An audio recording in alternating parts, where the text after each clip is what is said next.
So, being an independent music teacher can sometimes feel a little bit lonely because we are somewhat isolated in what we do.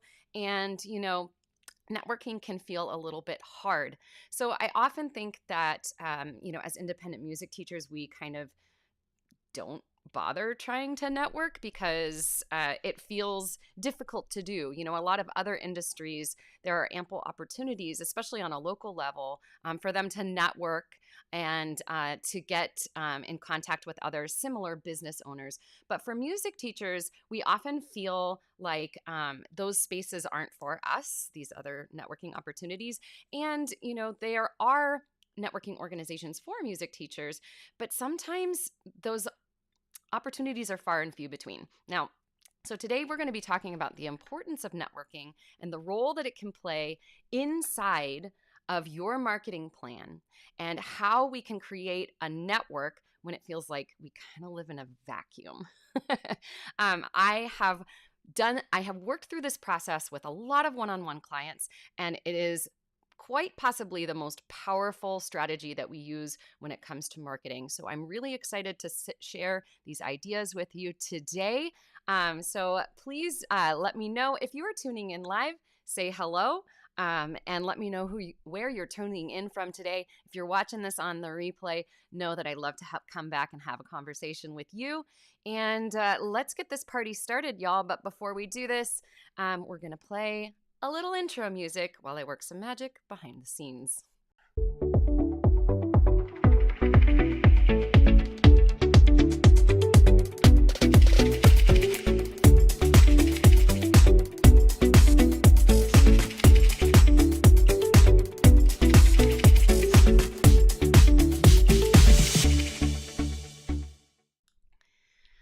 Welcome, everyone. So today we are going to be talking about some business topics that deal with networking and how we can build networks for our studios that will allow us to really connect with the communities around us and create a beautiful opportunity for us to become a larger part of our community and to find more people that we can help.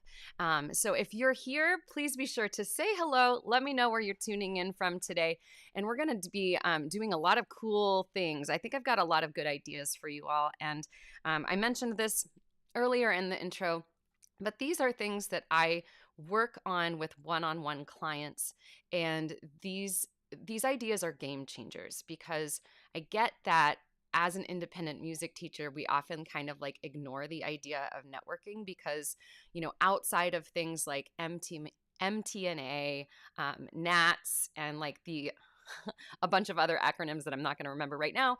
Outside of those opportunities, which like on a national level will happen once a year, maybe if you're lucky enough, you do have a local chapter that's active. I know that if you're like me and you live in a rural area, even the local chapters are a bit of a drive, and those local chapters are far enough away that it doesn't really feel like a good local networking opportunity for you. So today what we're going to be doing is we're going to examine how we can create our own networks on a local level, even if you are a teacher who teaches primarily online, or if you have online courses that you sell and that is your type of music business, we're going to be examining ways that we can network in different places so that we can strengthen that part of our marketing plan. So if you are interested in learning how to network like a pro, I do have something set up for you today. If you drop the word network down below, the Savvy Sara bot will send you the notes from this broadcast that I've put together. And, you'll also get the opportunity to join our email list where you can get our weekly newsletters. We have a lot of good information about business and mindset and marketing that goes out every week. And you'll be able to set up notifications that you can get delivered via text whenever we go live. So if you want to get a hold of that, drop the word network down below. If you're on YouTube, look in the pinned chat here or in the description down below. There's going to be a link where you can get a hold of those things that I just talked about. And Instagrammers, we have the Savvy Sara bot set up over there as well. So if you drop the word network, we'll make sure that you can get a hold of today's show notes. All right, so let's get to it. Hey, y'all. If you're new here, my name is Sara Campbell, and I am a business strategist, mindset, and marketing coach for music studio owners and online education experts just like you. And every Wednesday, we go live here and we talk about those topics. Today, I wanted to lean into marketing and to really examine a style of marketing that I think a lot of music teachers kind of omit from their marketing plan. And I very strongly believe that this can be one of the most important parts of your marketing plan, especially if you're in a rural area and you're kind of far away from people, or if you're a multi-teacher studio and you're just getting established, or even a private studio. If you've moved into a new place and you're just opening up the doors, or if you feel like you're just not well known and people don't know that you exist. These are really important strategies that you can use. I see, good morning, Elizabeth and Cindy. Cindy dropped the word network. She'll get a hold of things. Dorla and Erica on Instagram, I will make sure to reach out to you and get you those things. And I see that, who else has dropped things? Cindy Cook is watching. She's tuning in from North Carolina. Absolutely awesome. Ashley, it's so good to see you here today. All right, so let's get to it. I sometimes like to, quick housekeeping. Victoria, okay, you're on YouTube. There's going to be a link inside of the live chat here. It's pinned at the top, and you can check that out. I'll also add it to the description later. Unfortunately, the Savvy Sara bot doesn't respond to words on YouTube. Okay, quick housekeeping. If you hear something that's valuable to you today, or if you are learning something that you're like, I'm going to implement this, I'd love to know what that is, and I'd love to learn out loud with you and celebrate with you. So if you have something that you'd like to share, give us a hashtag takeaway and then tell us what that is in the comments. And if you're here live, I'll be able to bring that up on the screen. If you do that on the replay, I'll come back and have a conversation with you. If you're watching on YouTube and you haven't already done that, be sure to subscribe and turn on notifications so you can get all the info about our new videos that we drop every week. And let's get to it today. Hey there, Carrie. Nice to see you. So I'd love to pose a question for those who are watching. I'd love to know, what are you currently doing in terms of network marketing in your business? Does that play a big role in what you do? Or is it kind of just a little tiny thing that's sometimes off to the side that, like, maybe every once in a while you think about networking? I'd love to know where you are in this process. Is networking working really well for you? If so, let us know how. Or if it's something that you struggle with, raise your hand. Let us know. We love to learn in a safe environment here, and, to be able to talk about business in a way that lets people know, like, hey, you're not alone. If, networking makes you feel uncomfortable, or it's just something that you haven't given a lot of thought to, I bet there's a lot of other teachers who are watching that feel the same exact way, right? No judgment here. If networking is something that you don't do a lot of, that's okay. That's why we're talking about this today. Victoria, I'm so glad you said that. She said, I'm not doing anything. I work on my own, and I don't even know where to start with networking. I've totally got you today. I love it. Carrie says that she needs networking help. And Ashley says, I struggle with it, but I'd love to start. Okay. I'm so glad that you all said that here, because I really think that these ideas are going to help you. So let's go through what we're working on today. I have 3 main points that I'd like to make, and then a really important point at the end. So before we get started, also, let's see. Okay, here's our first point. So I mentioned earlier that, a lot of other businesses have opportunities on a local level to network with other business owners. And I think there's this interesting thing that happens with independent music teachers and also music schools, we often feel as though the networking groups in our area are not for us. Because we, as music teachers, let's just admit it, we kind of live in a little bit of a bubble. I think for those of us who went through, programs at university level and things like that, I think the bubble starts there. It may even go back to when you were in choir or band in high school. Musicians have a tendency to kind of enclose themselves in the choir room or in the music department, and we don't often interact with other people outside of what we do. Partly because we are, let's say it, the B word, so busy that it is hard to do different types of networking opportunities. The networking opportunities may happen at I say awkward, but it's regular people times of the day, right? If it's happening at 5:30 p.m., that's going to be really hard for an independent music teacher or school owner to attend. And so what we're trying to do here is we're trying to look for opportunities where we can kind of expand our reach and invite ourselves to the table. Because there are so many places out there that we can network that are not music teacher things. And I'm not saying that the, networking opportunities like NATS and MTNA, I know I wrote down a whole list of these things the other day. NAME, ACDA, pick your acronym. Those can be great. And I said it before, so I want to reiterate. For those who are rural teachers, raise your hand if you're a rural teacher. Let me know if you're in a rural, that's a hard word to say, rural area. And if, the music teacher organizations aren't very useful to you because the nearest chapter is an hour or two away, and it doesn't feel local enough for you to really engage with them. That's me, right? So let's talk about our first point today. All of that to say, I think one of the most important things that we can do is to start looking for non-music groups that we can network with. So I'm going to name a few opportunities that you might not have considered before. So if you're not sure what is available in your local area, I'm going to give you a little experiment that you can try. Yes, see, Dorla on Instagram says rural here. Yeah, right. You live in an area that's far away from all of those local chapters and things like that. So we have to make our own opportunities. So here's an experiment. On your personal profile on Facebook, or maybe even LinkedIn would be a good place to do this. I want you to ask, hey, local business owners, what are some of your favorite networking groups in our area? And just ask that question, because it can be really interesting to find out where people are connecting. So I'll name a few from my little area.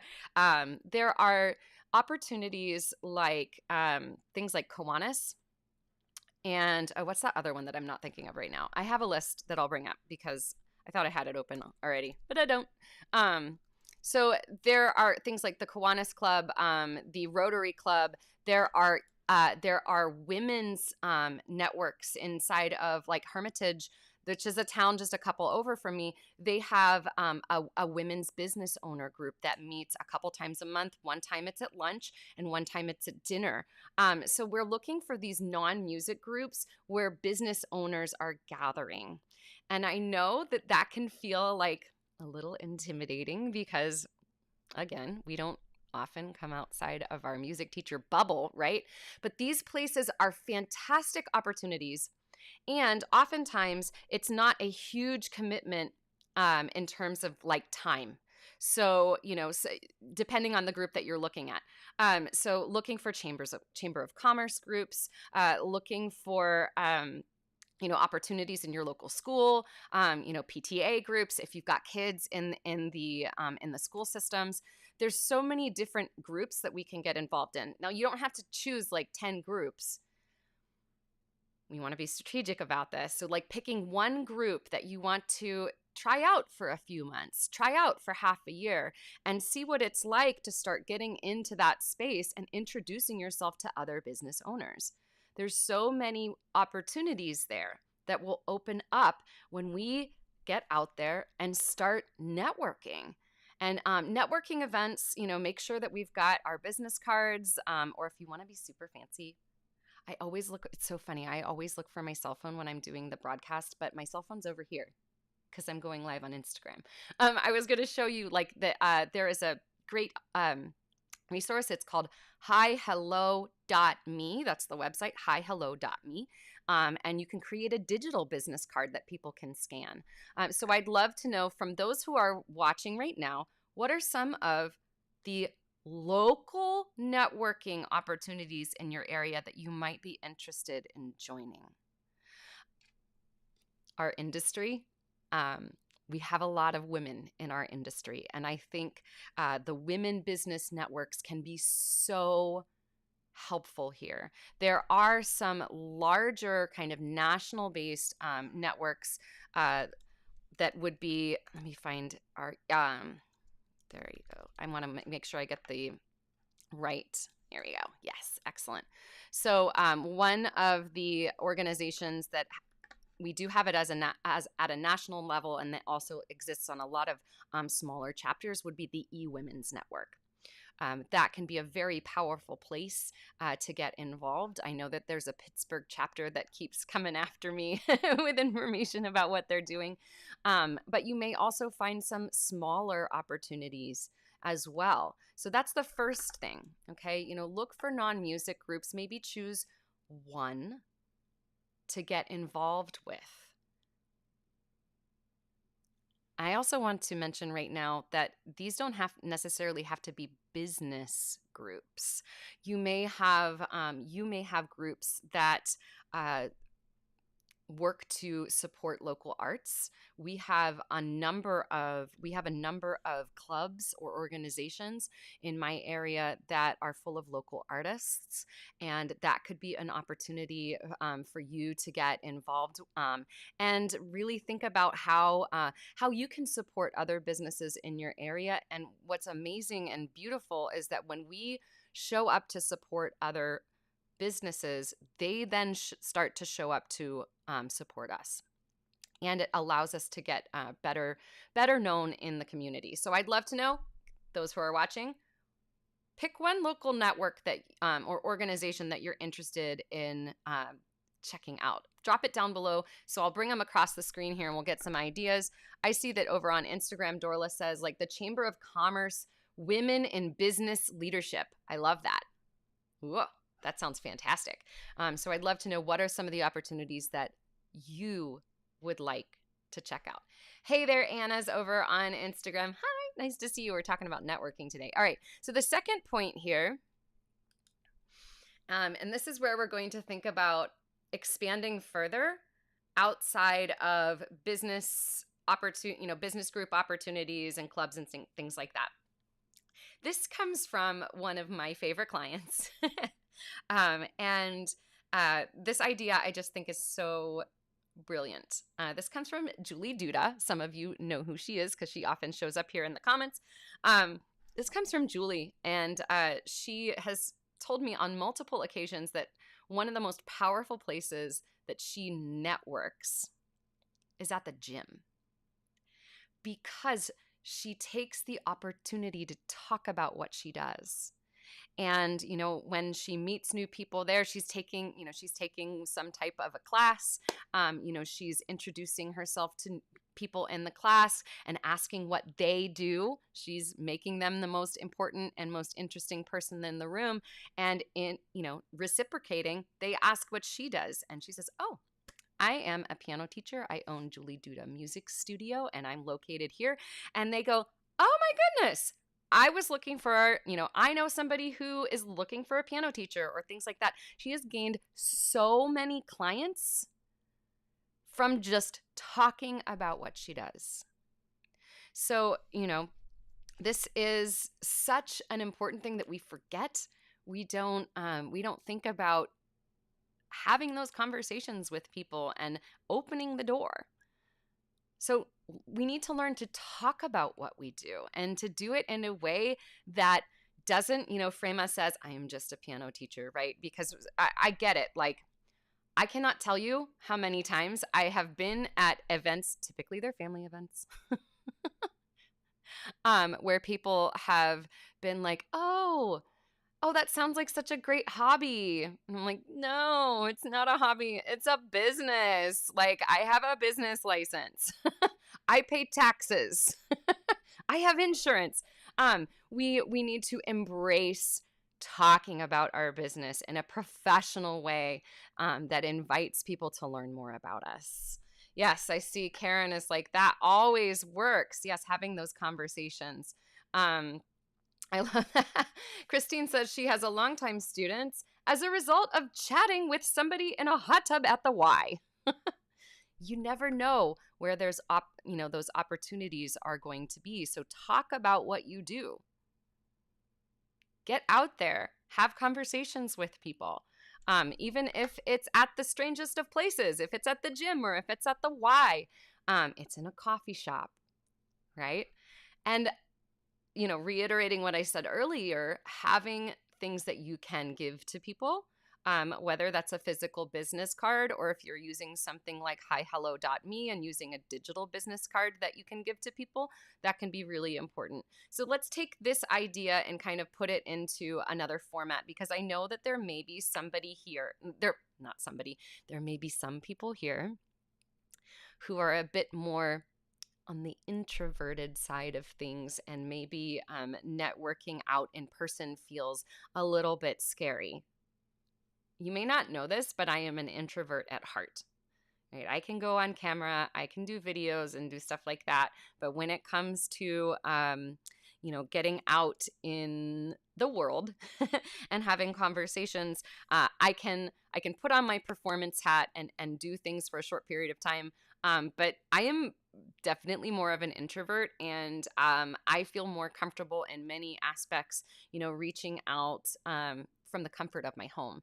So you can talk about what you do and introduce yourself to other local businesses by reaching out via email, by calling on the phone, by sending a card in the mail. There's so many different ways to connect with people. So, we're in the holiday, we're approaching the holiday season rather swiftly. I don't know if y'all have gotten your packages sent out or your holiday cards done or all that stuff. That is my weekend project. It's going to be fun times. What if you took the opportunity to send some cards out to some local businesses this season? Just thanking them for what they do.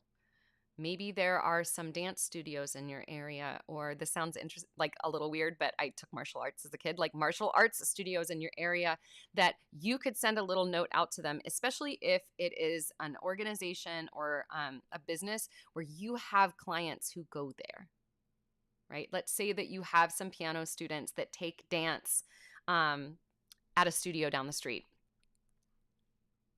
Write a card. Say, hey, I always hear such wonderful things about your business from my students so-and-so. So I thought I'd reach out and just say, happy holidays. Thanks for being such an important part of our community.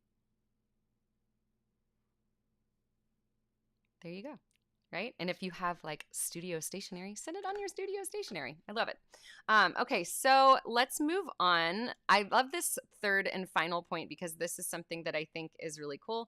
Hey, Vivo Keys Piano over on Instagram. Nice to see you.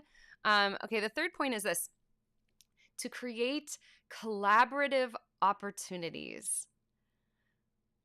And to create opportunities where we can get out into this communal space. So let me give you some clear examples about what this might look like.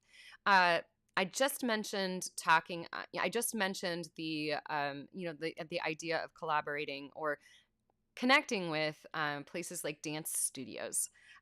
For many, especially voice teachers, there are many opportunities here to collaborate, and it could be, reaching out to them and letting them know that if they have students who are auditioning for musicals and maybe they're more dancers than they are singers, that maybe you have an opportunity, like a couple of classes for, dancers who are auditioning for musicals, or maybe you could come in and collaborate and run a class for their dancers. There are so many ways for us to create these opportunities. I love the idea of, reaching out to, here's one that's kind of fun, like your Chamber of Commerce. If they are organizing things, in our area, they do a lot of holiday events and events throughout the year, that not just talking about like December holidays, but holidays throughout the year, where they would be looking for singers or musicians.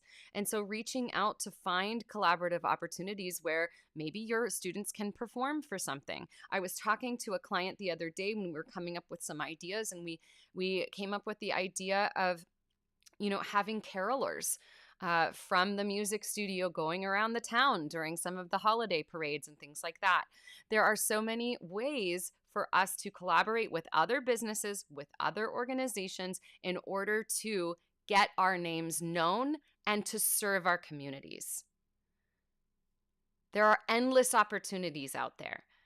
Collaborating with a local coffee house and bringing in one of your students who may be interested in doing, a small set of music on a Friday evening, or maybe you yourself, if you are a gigging musician as well, finding opportunities for you to get out into the local community and perform at local businesses. Maybe there are other opportunities where you can reach out to one of those local businesses. I mentioned martial arts, dance studios, art studios, where you can collaborate with those places and do a dual event. I remember talking to, I believe it was Rebecca, Noteworthy music studio, and she was collaborating with an art studio and putting together it was like an art and music day that was outside in the parking lot area of her music school. And she invited the art studio to come and set up and do like some crafts there for the kids. There's just so many different ways to do it. Okay, I love that idea here. So Ashley just asked a question. If you teach, there we go, and bring it up on the screen. If you teach virtually with students in other states, is there a way to network from a distance? Ooh, I love this question. So I'd love to brainstorm about it and think like, okay, if you, we often think like from the online space that like referral and network marketing isn't going to be important. But what I would think about is, what are some of the places, if you are teaching virtually and you have students, I think, especially with you, Ashley, I would imagine that you have a lot of students who perform maybe at local venues, or they're auditioning for places. So a good way to network with that would be to reach out to those places where they're performing. And, to thank them for hosting your student space or things like that. There's so many different ways to kind of play with it. So Ashley, I'd love for you to tell me more about that. Like, list that down below and we can kind of comment back and forth. I think that would be a great discussion to have. Okay, let me bring up the final point here before we get into our recap. When it comes to setting up a local network, I want you to remember this. Rome wasn't built in a day. And when it comes to building a local network or an online network, you're not going to build your network in a day either. And networking takes time. So just because it takes time doesn't mean that it needs to take lots and lots of energy. What I would encourage you to do is think about, each quarter sitting down and thinking about, okay, as part of my marketing plan, what am I going to be doing networking wise? Does that mean, reaching out to music directors to ask if you can somehow contribute to the musicals that are coming up in the spring? Does that mean reaching out to choir or band to ask if they have any students who need extra support when it comes to things like ensemble or solo what do they call those things? We don't have them here in PA. They have them in Ohio. Like those solo competitions that are through like the Music Education Association. There's so many different ways that we can network. So once a quarter, make a plan and think about where am I going to reach out? and then create a small to-do list and just do those things over those 3 months. And then revisit things later on in the next quarter and just make it part of your plan so that it's not getting pushed off to the side. So I hope that you have found this valuable here. We're going to do a quick recap. So let me bring this stuff up on the screen. I don't know what happens to my little guy up here. He got solo ensemble. Yeah, PA has them. It's not a really, oh, that's interesting. They do have them, but it's not a big deal. Yeah, we don't really hear about them like at all. We are more into like the state choir, state band kind of stuff here. All right, so let's do a quick recap of everything that we discussed today, and then we will get everything wrapped up. If you do want to get a hold of the show notes, like put the word network down below, and the Savvy Sara bot will reach out to you, all that good stuff. So let's do a quick recap of all the points today. Here we go.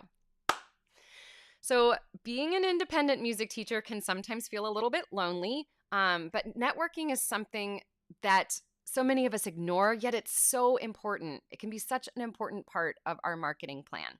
Now, I know that since we work alone, there may not be a lot of opportunities or groups in your area that you feel will be useful to you as a music teacher. But what I'd like to encourage you to do is to kind of think outside the box here and consider these 3 things when it comes to networking on a local basis or networking like inside of your online niche if you are an online teacher or an online course creator. So here's what I would like to encourage. First, look at the non-music networking opportunities in your local area. There may be Chamber of Commerce groups. There may be women's business groups. There are other kind of like the old school groups like Rotary and Kiwanis and other service-based groups. There are so many places where business owners are gathering in your local area. And you, my friend, are a business owner. So if that is something that you are interested in getting into, I would encourage you to do that. Sometimes, there might be a little bit of a time commitment or even a yearly dues, but those places can be really, really powerful places to get to know other local business owners and for them to get to know you, especially if you are a multi-teacher music school. That is a really important part of your networking plan. The second thing that I would encourage you to do is to start talking about what you do on a more regular basis. Whenever you're out and meeting people, whether it's like at the gym or the coffee house, and when you are, in a public space, start networking. Ask people what they do. They'll ask you what you do. Have business cards ready, even if it's a digital business card. HiHello.me is my favorite free digital card maker, by the way. I think it's super awesome. So learn to talk about what you do and do it in a professional and friendly way. Invite people into those conversations so that they can learn, oh yeah, Julie, she's that piano teacher that's located in this area. And then start to create, the third thing, start to create collaborative opportunities. You can collaborate with art studios or dance studios. Maybe there's a yoga studio that you might be able to network with, and think about what are some creative things that you could do together. How could you support them? How could they support you? And find creative ways to support the other businesses in your local community. When we do that and we are reaching out to support others, we will find that they will reach out to support us, and we can create a stronger sense of community and a stronger network so that we can use that as part of our marketing. And finally, remember, Rome day, and neither is your local network isn't going to be built in a day either. So be patient with yourself. Make sure that you put this into your quarterly plans, and just don't push it off to the side and forget, because networking is a really powerful tool that you can use in your music studio marketing plans. All right, that's it for this week's broadcast recap. Thanks everyone for being here. If you do want to get a hold of the show notes from today, if you drop the word network down below, the Savvy Sarah bot will reach out to you with the information that we went through today, and information that you may find on the Savvy Music Studio blog. All right, everyone, thank you so much for tuning in. If you enjoyed this broadcast, give us a this or a this, and we will see you next Wednesday. In the meantime, stay savvy and stay you, because you... Thanks, Siri. You are an amazing music teacher, and there's no one in the world quite like you, and I think that you are pretty dang awesome. See you next time.